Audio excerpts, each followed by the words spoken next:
एक छोटे से गांव में एक प्यारी सी बिल्ली रहती थी जिसका नाम मीठू था। मीठू बहुत ही चंचल और शरारती थी और उसे हर दिन कुछ नया करने का मन करता था। मीठू का सबसे पसंदीदा काम था गांव के बगीचे में झूलना और वहां की छोटी मोटी मच्छरों से खेलना। एक दिन मीठू ने सोचा, क्यों ना आज मैं बगीचे में सबसे बड़ी शरारत करूं। और फिर वह बगीचे में पहुंच गई जहां सब कुछ शांत था। जैसे ही उसने देखा, एक फूलों का गुलदस्ता रखा था और उसमें तितलियां भी मंडरा रही थीं। मीठू का मन किया कि वह तितलियों के साथ कुछ मस्ती करे। वह धीरे धीरे गुलदस्ते के पास पहुंची और तितलियों के पीछे भागने लगी।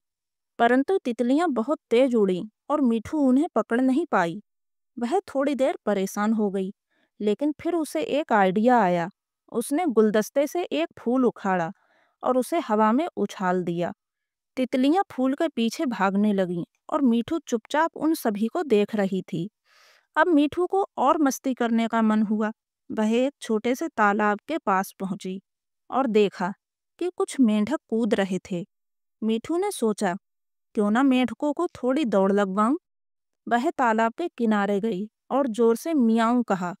मेंढक डर के मारे कूदने लगे। मीठू हंसी से लोटपोट हो गई।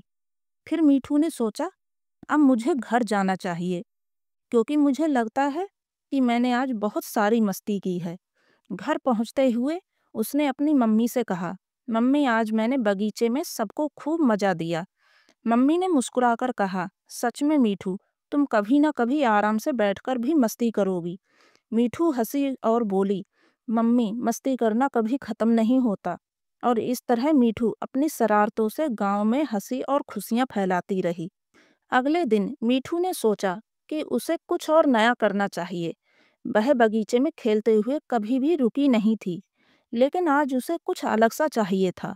उसकी आंखों में एक चमक थी, जैसे वह कोई बड़ी शरारत करने वाली हो।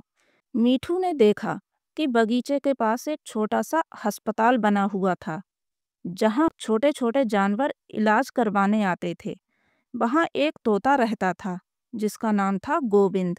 गोविंद बहुत बुद्धिमान था और वह अक्सर मीठू से कहता, तुम्हारी शरारतें कभी खत्म नहीं होती मीठू।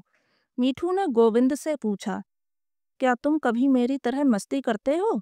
गोविंद हंसा और बोला, मेरी मस्ती तो मैं काम में ही ढूंढता हूँ। पर मीठू ने ठान लिया कि वह गोविंद को भी एक मजेदार खेल में शामिल करेगी।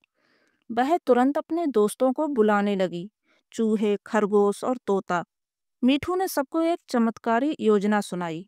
हम सब बगीचे के रास्ते में बारी बारी से छिप जाएंगे और गोविंद को हमें ढूंढने का चैलेंज देंगे। सबकी हंसी छूट गई और उन्होंने इसे मजेदार खेल मान लिया। गोविंद को किसी को ढूंढने की चुनौती दी गई, लेकिन वह बिल्कुल तैयार नहीं था। फिर शुरू हुआ खेल। पहला चूहा छिपा, फिर खरगोश और आखिरी में मीठू ने अपनी जगह बनाई।